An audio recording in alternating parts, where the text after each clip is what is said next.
program dari PJ Wali Kota melalui Perumda dan PT BCR yang akan merelokasi kami ke bawah proyek. Yang nyatanya, yang di pernyataan mereka akan melakukan secara paksa dan melalui jalur hukum. Rupa-rupanya kami terima pada malam minggu tadi secara tidak terduga bukan jalur hukum. Hukum juga, tapi hukum rimba. Waktu audensi di awal-awal PJ ini menjabat, 26 Juli. Itu kan P3SRS bersama tim kuasa hukum kan sudah melakukan audensi, Mas Ir. Dan waktu itu PJ menjanjikan bahwa akan membentuk tim terpadu, kan begitu kan. Nah, jadi beginilah, kalau soal harapan itu kan, tadi kan Pak Apla sudah mengatakan masih ada harapan itu. Harapan itu begini, bukan minta dikasihani, ya kan. Tapi dalam rangka, ya kan, sebagai himbauan saja, ya kan, bahwa hendaknya pemerintah kota ini mengedepankan hukum, kan gitu.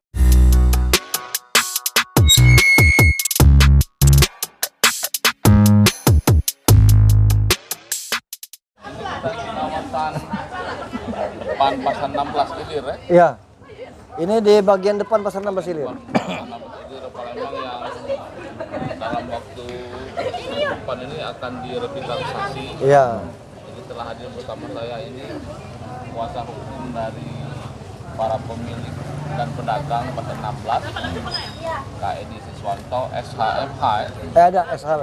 SHB, SH saja. dan juga Ketua Perhimpunan Pedagang dan Pemilik Satuan Rumah Susun, Pak M. Apla. Jadi perkembangan terakhir dari upaya revitalisasi Pasar 16 ini sebenarnya cukup mengejutkan ya, karena ternyata memang pihak Pemkot maupun pihak ketiga pengelola PT BCR ternyata memang melaksanakan apa yang mereka katakan sebelumnya, bahwa akan mengusir, menyuruh keluar karena memang mereka sudah menyiapkan tempat penampungan sementara TPS. Nah, seperti apa cerita yang terjadi di kita ini, barangkali bisa diceritakan itu Pak Apla. Baik, makasih Bang Nasir. Jadi kami dikejutkan lagi pada malam minggu tadi, yang katanya program dari PJ Wali Kota melalui Perumda dan PT BCR yang akan merelokasi kami ke bawah proyek. Yang nyatanya, yang di pernyataan mereka akan melakukan secara paksa dan melalui jalur hukum.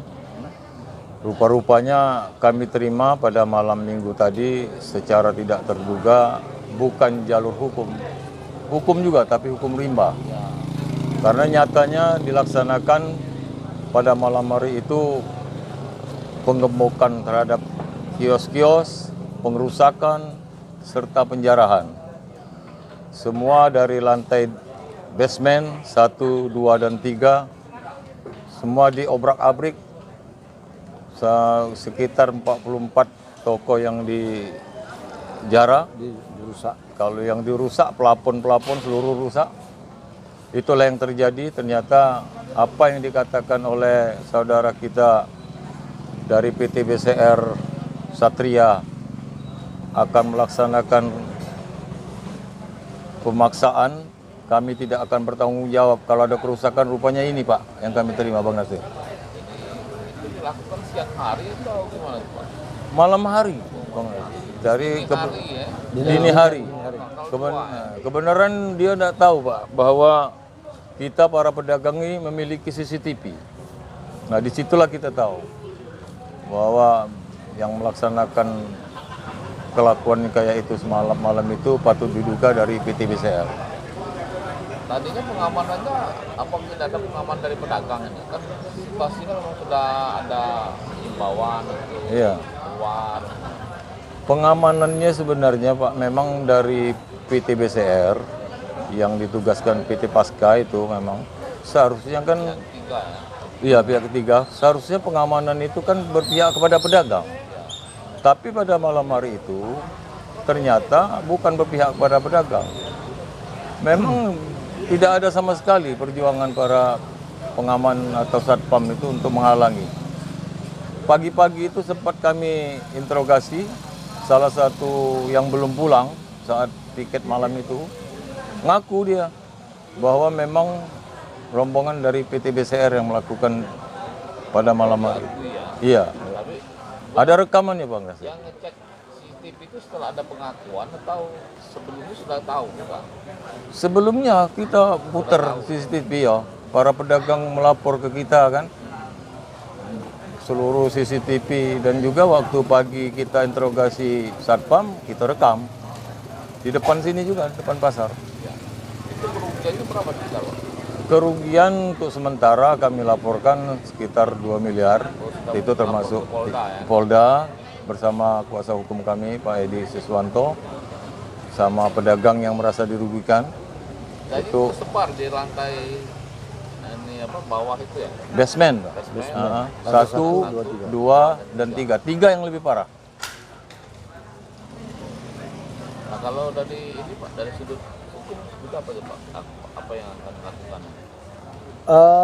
Kalau dari aspek hukum, tindakan apa yang terjadi pada minggu dini hari itu kriminal, ya kriminalitas. Jadi ini terbukti dengan surat-surat kami kepada Kapolda, Kapolresta, PJ, ya kan, bahwa kami mengkhawatirkan ada tindakan main hakim sendiri itu, Bu Nasir, ya kan? Ya sudah kita prediksi karena memang ketika statement atau sikap dari BCR dan Perumda Pasar Jaya untuk melakukan relokasi secara paksa, ya dengan mengatakan bahwa kami tidak bertanggung jawab terhadap kerusakan dan kehilangan itu, kita sudah memprediksi bahwa ini akan dilakukan dengan cara-cara yang melawan hukum, gitu kan. Nah, tindakan paksa tanpa dasar hukum itu ya perbuatan kriminalitas itu. Dan pertanggungjawabannya secara pidana. Jadi dalam statement saya juga sudah saya ingatkan untuk tidak melakukan tindakan paksa itu, karena itu akan berkonsekuensi adanya pertanggungjawaban pidana, kan begitu. Jadi itu dilaporkan itu siapa yang melakukan perusakan atau PT BCR? Jadi yang tertangkap kamera itu kan yang sudah bisa diidentifikasi ada oknum BCR. Itu namanya sudah kita sampaikan di Polda, ya kan. Nah, kemudian kita juga menduga bahwa karena ada oknum BCR, maka pimpinan BCR itu direktur utamanya juga dimasukkan dalam laporan. Karena tindak pidana itu kan begini, ada pelaku disebut dengan kualifikasi ya, disebut dengan dader dalam teori hukumnya itu kan pertanggungjawaban pidana itu kan. Ada yang menyuruh melakukan, witlocker kan begitu kan. Ada aktor intelektual. Jadi semua harus bertanggung jawab. Itu ada pasal-pasalnya semua. Itu kan. Jadi karena ada oknum BCR yang sudah tidak bisa dipungkiri lagi, tertangkap layar kamera CCTV, semua pedagang yang mengetahuinya itu bisa mengidentifikasi familiar wajahnya itu. Ya, jadi aparat ya dari Intel juga yang berkoordinasi dengan kita juga mengakui sebenarnya itu. Kalau yang satpam itu sudah dilaporkan, biarkan. Nah, security ini kan begini, security ini kita tidak tahu nama-namanya, ya kan? Tapi intinya mereka ada dan mengetahui kejadian itu. Nah kemudian setelah pasca kejadian itu tadinya kan tidak dijaga nih, sekarang ke depan ini masih yang pihak ketiga keamanan tadi masih menjaga atau dari pihak pedagang menjaga? Diambil alih dengan security. Jadi untuk pengamanan selanjutnya ini Pak Bang Nasir, kami para pedagang mengambil inisiatif karena untuk menjaga kios kami yang hancur dan juga masih berantakan, kami mengadakan perjanjian dengan pihak luar yang satpam lama untuk menjaga kios-kios kami. Karena kalau berharap ke pengamanan yang lama tidak mungkin lagi. Nah, tambahan lagi Pak Bang Nasir, mengapa kami condong ke PT BCR? Karena yang dirusak itu pada umumnya para pemilik penghuni yang pengurus P3SRS. Yang pengurus ya. Iya, dan kantor kami di lantai 2. Lantai- Kantor P3SRS. Itu kan sudah nunjukkan arah ke sana. Ini dugaan kan. Sekretariatnya ya. Sekretariat kami dihancur ke situ di atas. Jadi untuk sekretariat itu apa saja yang rusak? Belum kami buka, Bang, karena masih dalam baru ya masih dalam Pengolahan olah TKP. ya, oleh tim olah Inapis. TKP. Ya, tadi tim Mungkin Inapis insya Allah turun. besok baru mau dilihat apa. Nah dengan adanya kejadian ini kira-kira masih tidak kan tadinya kan kita minta misalnya harapannya bisa duduk bersama kemudian atau misalnya mereka menentukan sendiri apa di pengadilan masih ada harapan tidak kira-kira seperti itu atau seperti apa penyelesaiannya ke depan ini? Siapa? Kan dengan adanya kejadian ini kan tadinya kita kan berharap kan ada ada alternatif nih misalnya mungkin bisa duduk bersama dengan pihak Pemkot atau pihak DJR atau mungkin menunggu mereka mensengketakan ini di pengadilan. Nah, sekarang masih ada tidak harapan untuk menyelesaikan dengan langkah-langkah tadi atau apa ya? Kami masih berharap, Bang Nasir. Kami masih berharap pada PJ Wali Kota untuk duduk bersama membicarakan ini secara baik-baik sesuai dengan janji dia waktu audien kan untuk bentuk tim terpadu. Kami masih berharap jangan sampai terulang lagi yang kejadian ini. Masih berharap kami tentu. Jadi sudah ada janji untuk tim terpadu itu. Iya, jadi apa waktu audensi di awal-awal PJ ini menjabat, 26 Juli. itu kan P3SRS bersama tim kuasa hukum kan sudah melakukan audensi, Mas Masir. Dan waktu itu PJ menjanjikan bahwa akan membentuk tim terpadu, kan begitu kan. Nah, jadi beginilah kalau soal harapan itu kan tadi kan Pak Apla sudah mengatakan masih ada harapan itu. Harapan itu begini, bukan minta dikasihani ya kan, tapi dalam rangka ya kan sebagai himbauan saja ya kan bahwa hendaknya pemerintah kota ini mengedepankan hukum kan gitu. Nah, Humanis lah. ya yang humanis kan begitu kan, yang mengakomodir kepentingan pedagang. Kepentingan pemerintah kota Palembang itu kan adalah bagaimana ya kan menjamin ya kan keberlangsungan kehidupan dari para pedagang ini sebagai warga kota kan begitu kan. Bukan kepentingan pengusaha kan mesti. Jadi itu yang masih ada harapan positif kita itu kalau PJ ini masih bersedia membuka ruang. Kalau tidak ya tidak akan selesai masalah ini, ya kan? Dan tidak ada satu instrumen hukum yang bisa mengusir mereka, ya begitu. Tidak boleh. Jadi aparat kepolisian tidak bisa mengusir para pemilik kios ini karena tidak ada putusan pengadilan kan gitu. Putusan pengadilan yang menyatakan bahwa mereka tidak berhak lagi, ya kan? Kecuali ada putusan pengadilan berlaku tetap boleh aparat kepolisian menjalankan keputusan itu sebagai backup pengamanan kan untuk pemasangan. Kalau seperti yang sekarang ini dilakukan ya tidak bisa gitu kan. Dan sekarang menjadi tugas aparat kepolisian untuk menindaklanjuti melakukan proses hukum pidana terkait dengan perusakan dan penjarahan ini, ya kan. Dan harusnya bertanggung jawab dalam waktu dekat ya kita berharap tidak berlama-lama. Para pelaku ini kan sudah bisa diidentifikasi kan. Artinya penyidik Polda Sumatera Selatan tempat kami membuat laporan polisi sudah semestinya sudah bisa melakukan proses hukum. Nah. Kalau untuk TPS sendiri itu apakah memang menurut pedagang itu memang tidak sesuai dengan diharapkan atau memang pedagang tidak bersedia menempati TPS itu? Ya itu tadi Bang Nasir, kalau TPS itu juga memang tidak memadai. Yang kedua tentunya tidak mungkin Pak. Kami ini kan berdagang pakaian, kongket segala macam. Mau direlokasi di daerah tempat kayak yang begitu kecil-kecil tidak cocok. Dan juga kita mau kepastian SHM dulu Pak. Itu intinya itu. Jadi begini juga, jadi supaya informasinya jelas, Bu Nasir. Jadi TPS itu diperuntukkan bagi pedagang pemilik kios ya atau pedagang yang sudah melakukan DP dulu untuk membeli kios ya kan. Nah baru ditempatkan di sana.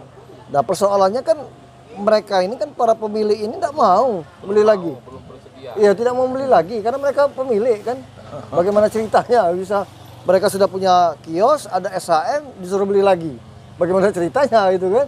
Ya itu tuh. Jadi TPS itu diperuntukkan oleh BCR untuk orang yang DP, yang sudah membeli kios kepada BCR. Dengan harga yang palatif tadi. Ya, yang pada itu.